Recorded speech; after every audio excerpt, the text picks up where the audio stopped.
Au Tchad, l'armée et les éléments de Boko Haram se sont affrontés ce lundi. Les combats ont lieu près du lac Tchad. Les assaillants ont été repoussés.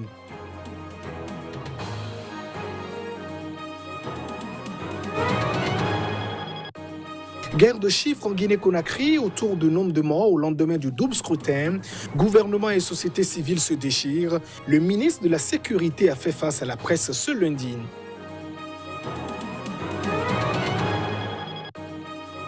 Et puis en RDC, l'ancien ministre de la Santé Oli Ilunga, condamné à 5 années de prison. Il était poursuivi pour détournement de fonds. L'argent était destiné à l'achat de produits pharmaceutiques au profit des populations de l'Itourie. Et voilà pour le sommaire de cette édition. Merci de nous préférer pour vous informer. Il y a eu de violents affrontements entre l'armée tchadienne et les éléments de Boko Haram. Le face-à-face s'est déroulé ce lundi à Bouma, une localité située près du lac Tchad. Les combats ont duré plusieurs heures.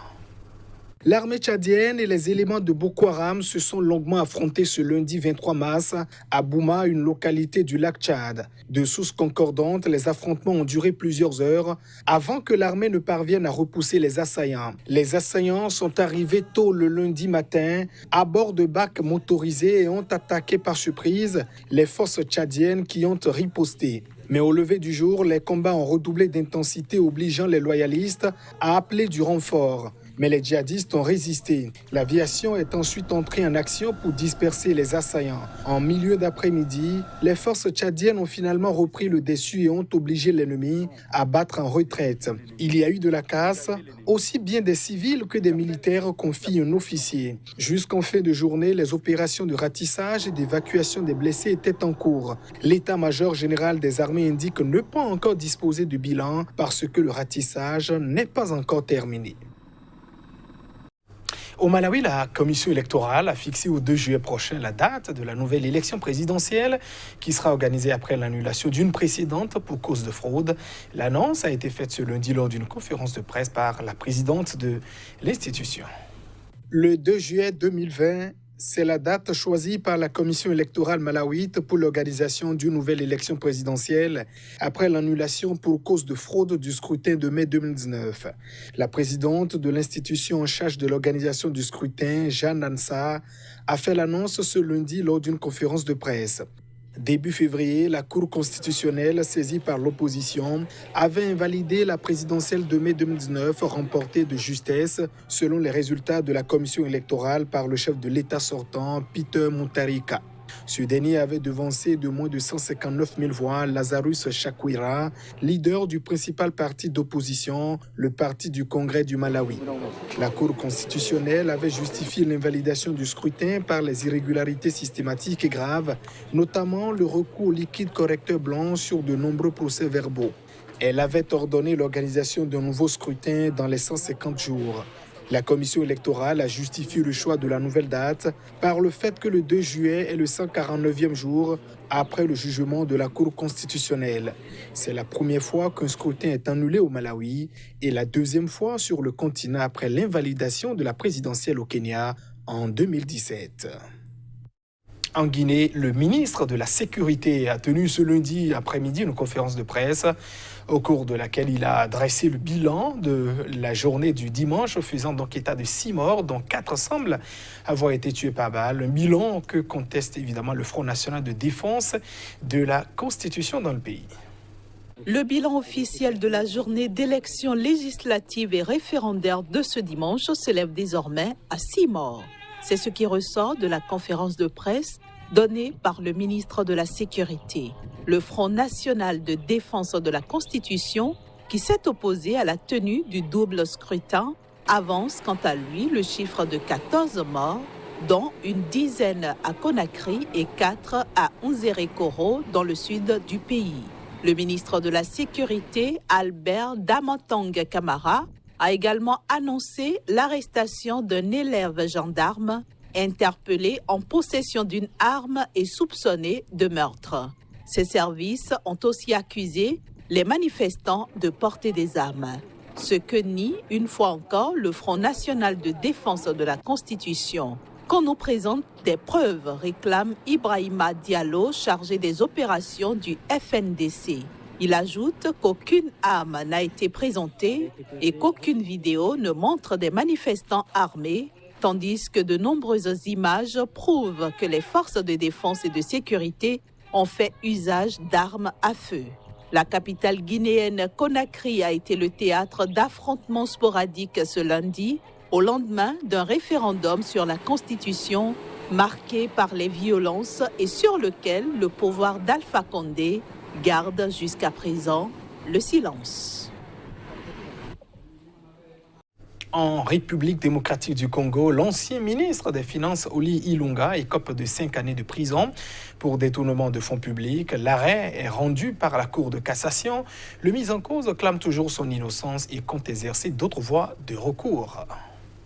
En décembre 2018, sur ordre de Oli Ilunga, Ezekiel Mwassa avait retiré du compte du ministère de la Santé plus de 400 000 $, explique l'arrêt de la Cour de cassation. Cet argent était destiné, selon le même document, à l'achat de produits pharmaceutiques et leur affrètement au Nord Kivu et en Ituri. Dans sa défense devant l'officier du ministère public, de même que devant la Cour, Oli Ilunga a soutenu qu'il n'avait jamais autorisé ces retraits de fonds d'une part et d'autre part, qu'il n'avait été mis au courant de leur sortie qu'en décembre 2019 lors de son audition devant l'officier de police judiciaire. Des propos contredits par son co-détenu et ancien collaborateur Ezekiel Mwassa. De son côté, la Cour relève qu'Oli Ilunga, en tant que ministre, était gestionnaire principal de tous les fonds de son département. Et à ce titre, il ne pouvait pas ignorer 12 mois durant ce mouvement de caisse. La Cour explique également dans son arrêt que les factures et les bons de livraison brandis étaient des faux dons. Les prévenus s'étaient servis pour commettre le détournement. Les avocats d'Oli Ilunga n'ont pas souhaité commenter cet arrêt. Mais dans un communiqué diffusé lundi soir, l'ex-ministre Ilunga soutient que les sorties de fonds ont été effectuées à son insu et répète n'avoir jamais perçu aucune somme imputée. Il n'existe aucune pièce au dossier qui prouve que j'aurais autorisé le paiement des dites sommes, déclare-t-il. J'exercerai tous les recours disponibles, ajoute-t-il, pour établir son honneur et revendiquer sa liberté. Il dénonce de nombreux vices de procédure, notamment son assignation à résidence pendant plus de 6 mois, sans nouveau passage en chambre de conseil. Et le monde, et notamment l'Afrique, qui pleure. Manu Dibango, le saxophoniste et légende de l'afro-jazz, est décédé des suites du Covid-19 à printemps. Il avait 86 ans, il était hospitalisé depuis plusieurs jours après avoir été donc contrôlé positif au Covid-19. Le Covid-19 a eu raison du saxophoniste camerounais, légende de l'afro-jazz, Manu Dibango. L'auteur d'un des plus grands tubes planétaires de la music world, Soul Makossa, est décédé tôt ce mardi dans un hôpital de la région parisienne à l'âge de 86 ans. Les obsèques auront lieu dans la stricte intimité familiale et un hommage lui sera rendu ultérieurement, dès que possible, peut-on lire, sur la page Facebook de l'artiste tenue par son entourage. Soul Makossa, le morceau qui l'a fait naître, a connu un étonnant destin. Ce n'était au départ que la face B d'un 45 tours dont le titre phare était un hymne pour l'équipe de football du Cameroun à l'occasion de la Coupe d'Afrique des Nations. Repéré par des DJ new-yorkais, le titre a connu 1000 vies. Emmanuel Njoke Dibango, de son vrai nom, Manu Dibango avait même accusé Michael Jackson de plagiat sur un morceau de l'album Trailers. Un accord financier avait finalement été trouvé. Voilà donc pour cette légende qui s'est donc éteinte. Et puis en bref, en image, au Nigeria, les médecins qui s'étaient mis en grève pour une durée indéterminée, après avoir été privés de salaire pendant des mois, ont annulé cette grève pour raison humanitaire.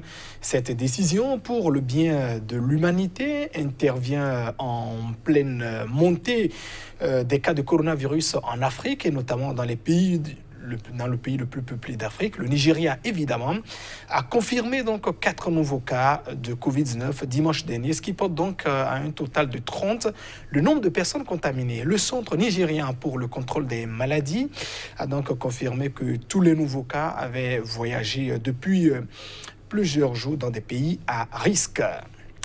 Et puis, cette information pour boucler ce journal à présent, il s'agit du Sénégal qui a donc décrété l'état d'urgence assorti d'un couvre-feu. Ces mesures visent à freiner l'avancée du nouveau coronavirus dans ce pays de l'Afrique de l'Ouest. Alors que le coronavirus gagne du terrain dans plusieurs régions du Sénégal, le président Macky Sall a déclaré l'état d'urgence sur l'ensemble du territoire national à compter de ce lundi à minuit, assorti d'un couvre-feu de 20h à 6h du matin. Mes chers compatriotes, et je vous le dis avec solennité, l'heure est grave. La vitesse de progression de la maladie nous impose de relever le niveau de la riposte. À défaut, nous courons un sérieux risque de calamité publique. En conséquence, en vertu de l'article 69 de la Constitution et de la loi 69-29 du 29 avril 1969, je déclare l'état d'urgence sur l'ensemble du territoire national. J'ordonne les forces de défense et de sécurité de se tenir prêtes en vue de l'exécution immédiate et stricte des mesures édictées sur l'étendue du territoire national. Ces mesures non exhaustives pourraient évoluer en fonction des circonstances. Pour atténuer l'impact économique de cette crise, un fonds de riposte et de solidarité a été créé par l'État. Il sera doté de 1 milliard de francs CFA, a indiqué Macky Sall en demandant au secteur privé et aux partenaires du Sénégal d'y abonder. Depuis son apparition dans le pays le 2 mars, 79 cas de Covid-19 ont été officiellement confirmés au Sénégal, selon le ministère de la Santé. Malgré l'interdiction déjà décidée des rassemblements et la fermeture des frontières aériennes, des cas ont été recensés dans les 4 arrondissements de Dakar, ainsi que notamment à Touba au centre, Saint-Louis au nord et Ziguinchor au sud, selon Macky Sall. Et ce sera tout pour cette édition. Merci de votre attention. Au revoir.